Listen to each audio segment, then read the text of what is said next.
Hello, dear friends. I'm sincerely glad to greet you again. And today we're going to talk with the esteemed Igor Mikhailovich Danilov.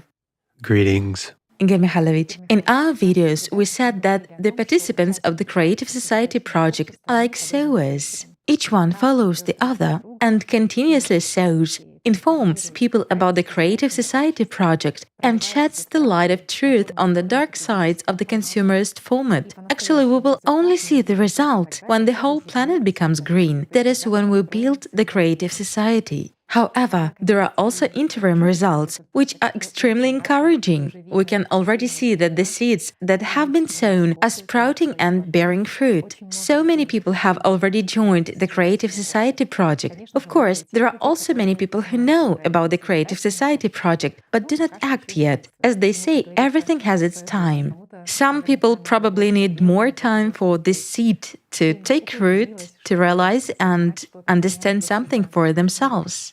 Yet there is an interesting tendency that after the forum Global Crisis, there is a way out. We received a lot of letters with stories that precisely after the forum, many people switched from being passive observers and supporters of the Creative Society project to being active and began to take an active part in it.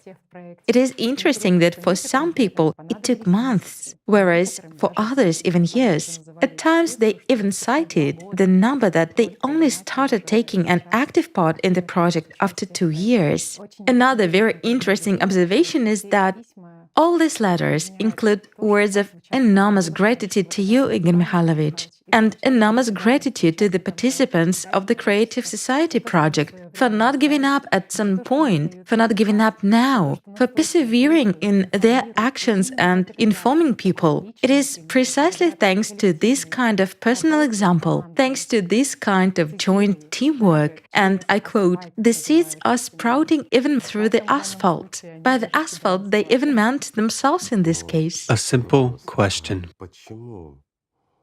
Why do they say not giving up? And why did they stay idle for a long time and wait for the seed to sprout through them, like through the asphalt?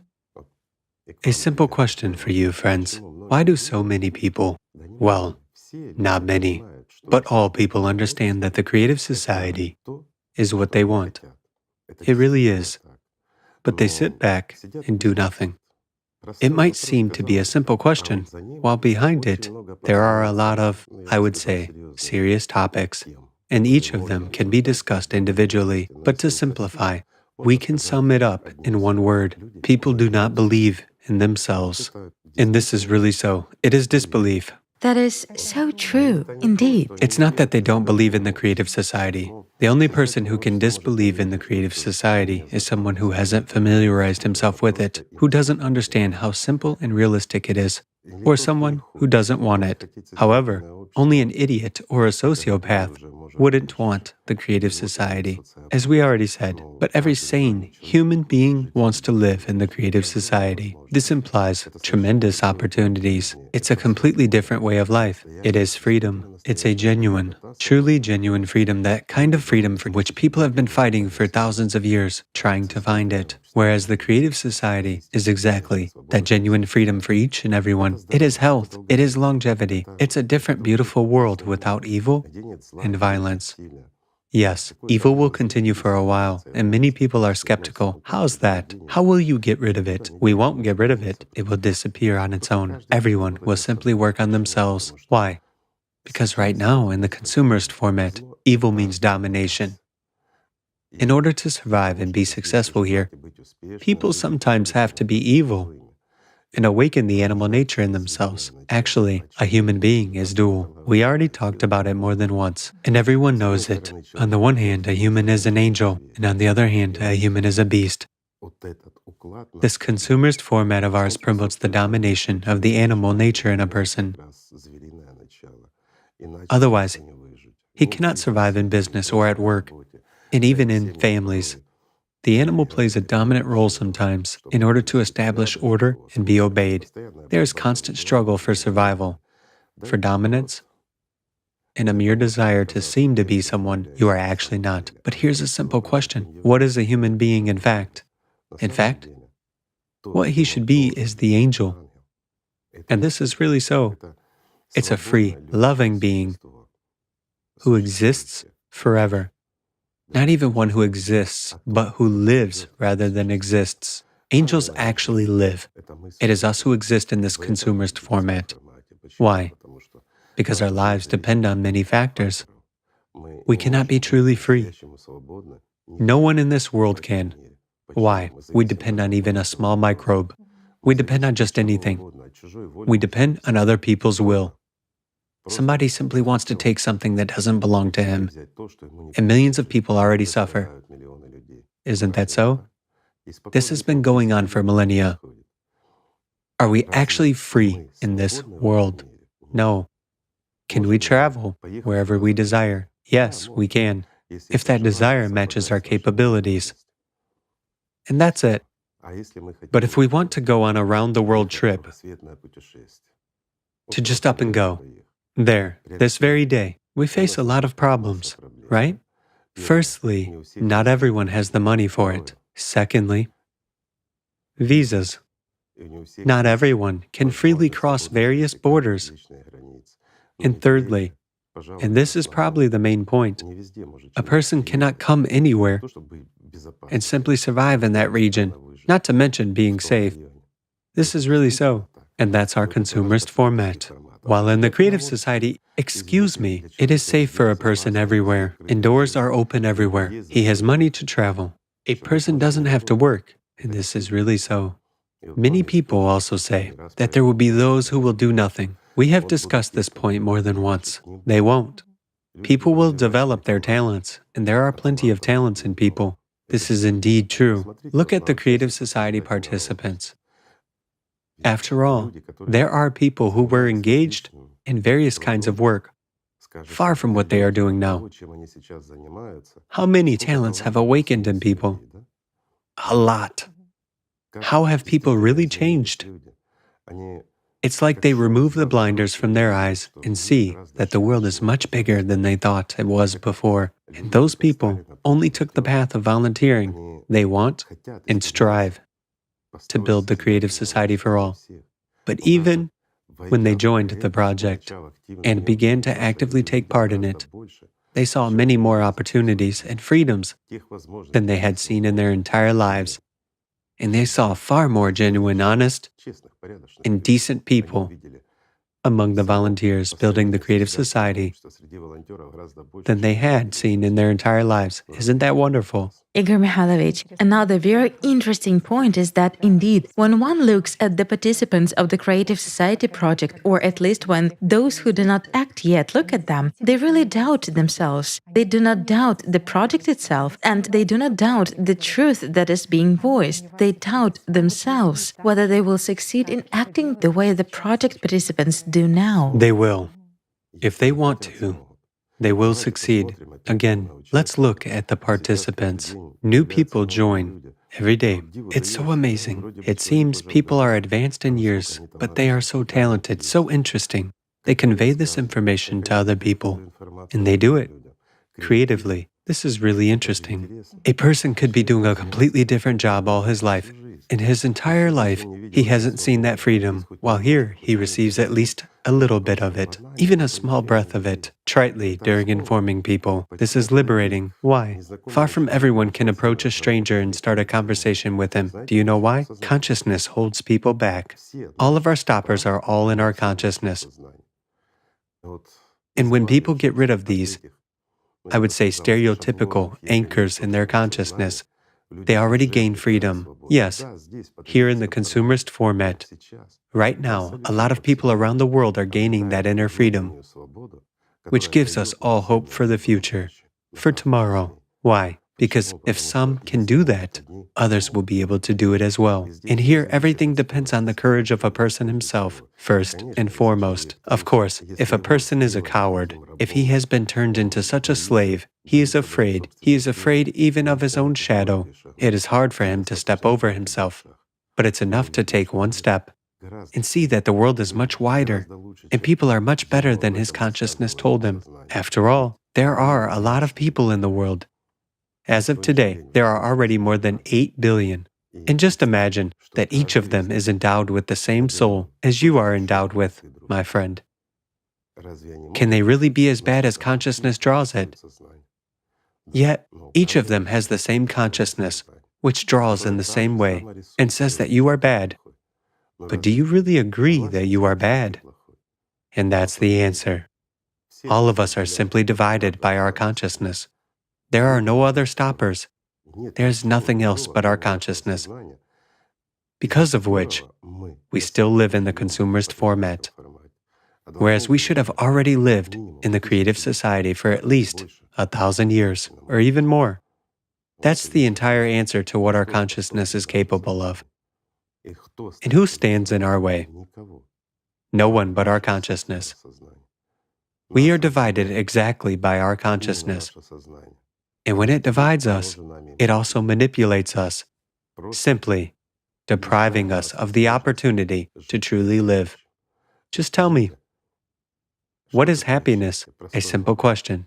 It is different for everyone. We've already answered this question, but I will ask it again. Answer yourselves honestly. What is true happiness for you?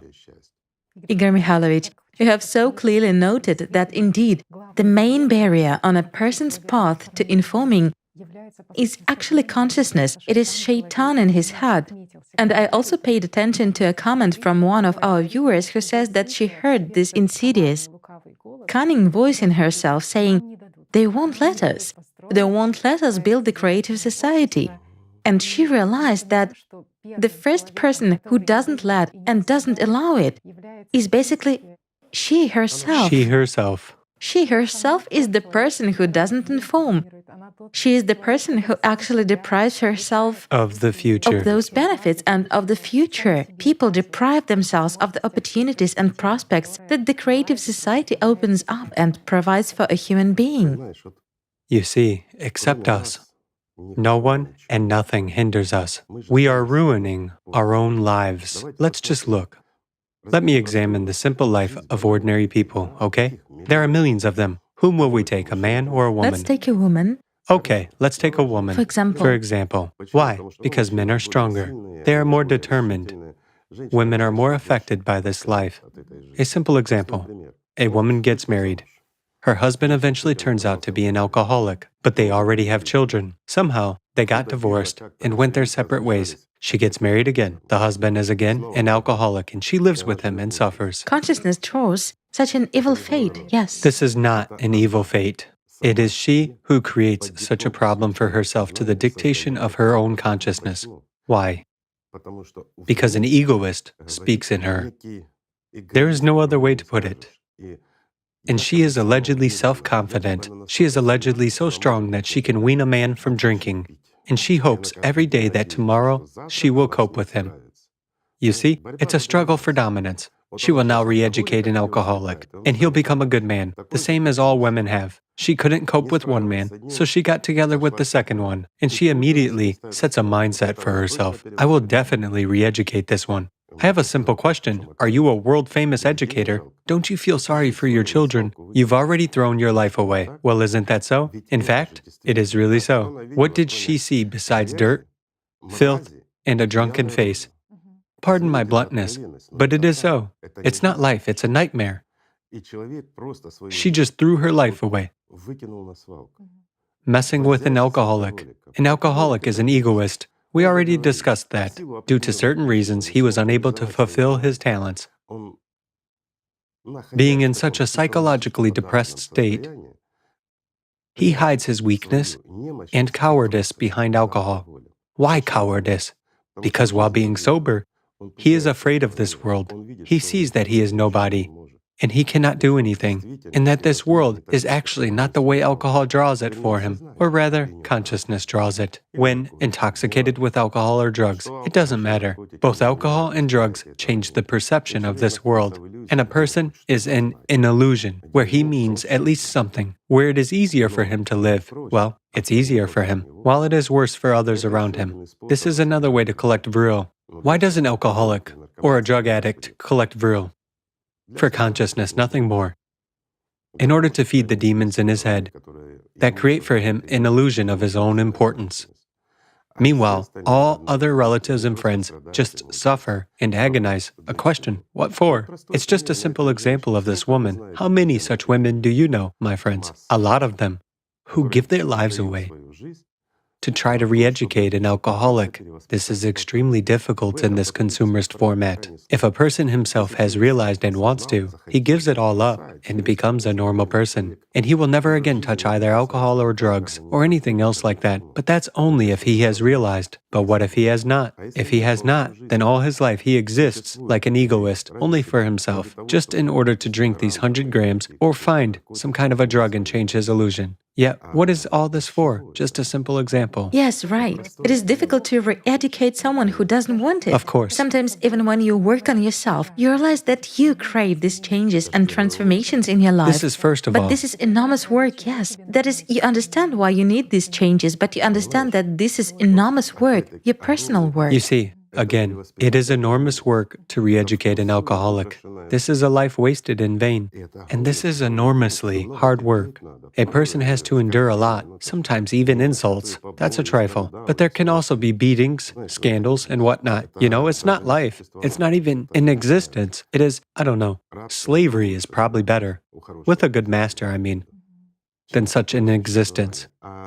And again, the spiritual work of a person on himself, development of best qualities in himself, development of his own talents. Is this work? How can this be called work? It's a pleasure. When you evolve, when you spiritually ascend above this existence, it is not work, it is pleasure. It is simply a high. There's no other way to put it. Again, when you develop your own talents, is this really work? A simple question. They say no pain, no gain. Yes, you need to make an effort. You need to give up something. But excuse me, opposing Satan is not work. It's a reward. It's a pleasure. Whereas to serve him is actually work. And this is really so.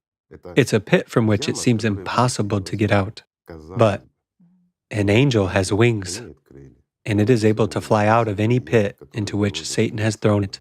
Don't forget about this, friends. There's nothing difficult in overcoming these negative vices in yourself. What Satan has imposed on you is his problems. But when you accept them, these are your problems. However, if you refuse them, it will be his problems again. Is it really difficult, friends, to truly live, to live as a human? Sometimes people say, I'm under such pressure. I have so many problems. When would I engage in the creative society? When you build it, we will see. But what are you actually so busy with? A simple question. Answer it, people. What are you so busy with that you don't have time to build the creative society, your own wonderful future, and a future for your own children and grandchildren? What are you busy with? Yes, many people will say, I have children, work, something else, I have no time to breathe, and so on. But wait, what about the others? A lot of people who are really busy informing other people all over the world today, who are busy exactly with actively conveying information about the creative society to other people. Do they not have families? Are they less busy in this three-dimensional world than you are? Or a simple question, do they need it more than you do? You are actually the first ones who need the creative society because you are so enslaved by shaitan that you don't even have a second for yourselves. Meanwhile, volunteers of the creative society are distinguished by the fact that they stop bowing down before Satan. They begin to love and respect the life of everyone, including those who do nothing, who are skeptical about the creative society and attach various labels. Freemasons, globalist, sectarians, or something else, whatever names they make up. And why do they make them up? In order to justify their uselessness, idleness, and indifference to their own life. These people's opinion will not affect our life, but their opinion influences their own life quite strongly. These people are the ones who separate themselves from the source of life and from the future, their own promising future, hoping they will be able to achieve something in this world or to become someone. Whoever you become, my friend, how long will you be in that role? A simple question. As for the prospects which the creative society gives you, your family and friends, and your descendants, nothing else will give them to you. And you yourself will not be able to create anything even close to the creative society for your family and friends. Isn't this true? So is it worth serving Satan, being, a scum and a jerk in this life, and standing in the way of your family, friends, and descendants, simply because of your own servility, to your own worthlessness?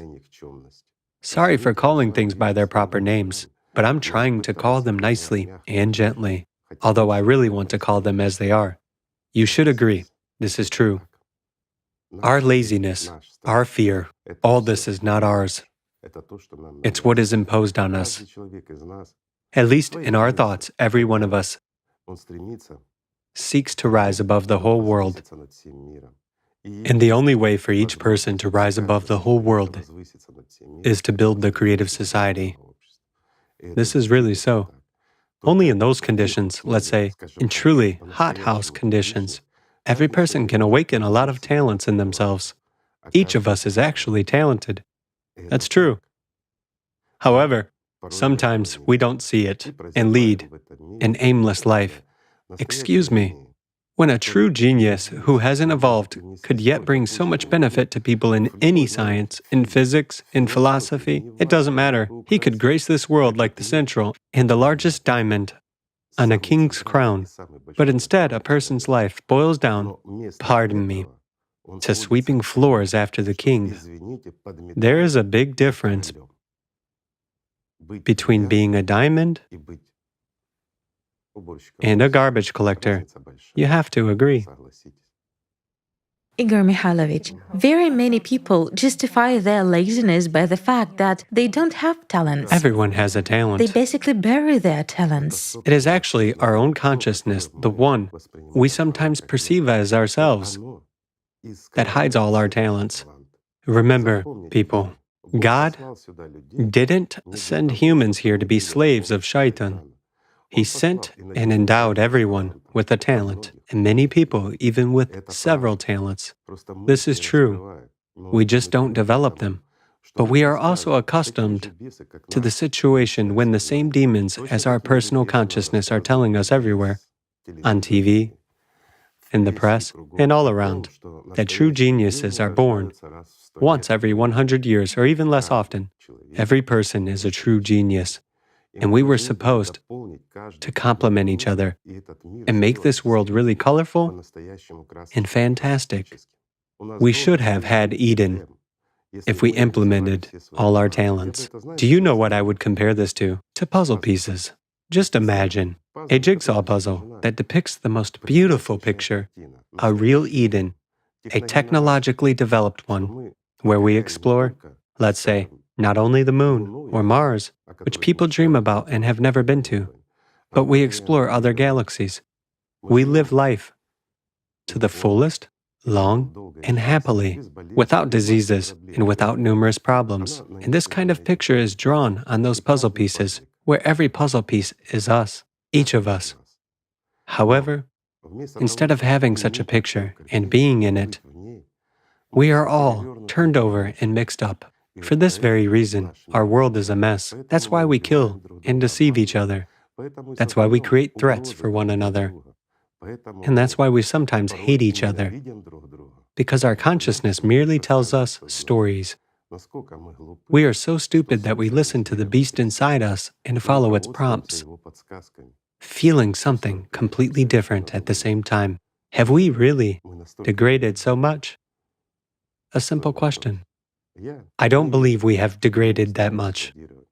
God still believes in us, and we must believe in ourselves. So far, we have a chance to change this picture and really turn all the puzzle pieces over to their right side. And this is nothing but informing about the creative society. This will force a person to turn his face to the light and not say that only darkness is all around him. You know, It's like when a person turns around, buries his face into some pipe, and doesn't see anything around him. So he is standing and saying, "There is only darkness, and there is no air to breathe. Just pull your face out of the toilet and look around. The world is beautiful. And our capabilities are tremendous. We just need to turn over the puzzle pieces, which are lying with their rear bad side up, to the front side, and assemble this picture. Put it together into a single world. Is this really difficult? Can't we do that? We can, friends. But if we desire, and the desire should come forth. Everyone has it. What does it mean it should come forth? Every human as personality wants that from his soul, from his heart. Even seemingly the most brutal scoundrels of this world, murderers and crooks, are also people. And they have a soul, just like any, even the best person in this world. They crave such opportunities. They want to live to the fullest. They want to live as humans because they are, first of all, humans. And they deserve such a life, yet they became brutal because their life made them so. Our consumerist format and the work of our consciousness. False values that are imposed on us all day long from all sources of information. Isn't this true? Who is being promoted to us as an example? Murderers, thieves, criminals, and authority figures, whom we ourselves elect. Afterwards, we are being told what scoundrels they were, and we are offered to elect them again. Isn't that so? This negativity takes root in our minds, and it seems to us that's the way we should act and live, and that this is the right thing to do. And that's how we turned this world upside down. It is time to change the situation. And we can do that, friends. Your inner fear of taking the first step is one of the symptoms that you are a slave, my friend. You are afraid of people. A simple question. You live in a world where you are afraid of strangers, where you cannot simply approach and talk to any person because you think, what will he think of me? What will I tell him? He is the same human as you are, and you don't know what to tell him. That's the answer for you, my friends. To what extent we have turned this world into hell. No one has made hell of it except us. And since we turned it into hell, or even worse, we have almost destroyed it. This is really so. We discussed this at the forum. In fact, every normal, sensible person sees what is happening to the climate around him. No matter how hard they allegedly tried to fight it, everything is rolling down, not even rolling, but it's already flying into the abyss. However, we can't stop these destructions and remove nearly all negativity from our lives. Everything is in our hands. We can make the world wonderful and happy. For that, one just needs to step over one's own weakness. And again, should stop listening to shaitan in one's head. You know, the best cure for this disease, for this servility and stupidity, is love. The love of a human for a human, and most importantly, the love of a human for God. Therefore, my friends, let's just start loving each other, and everything will be fine with us. Thank you. Thank you so much, Igor Mikhailovich. Thank you, friends. Thanks to everyone who doesn't give up, who is an example for those who doubt, since their lives are also valuable to us. Thank you, friends. Peace be with you.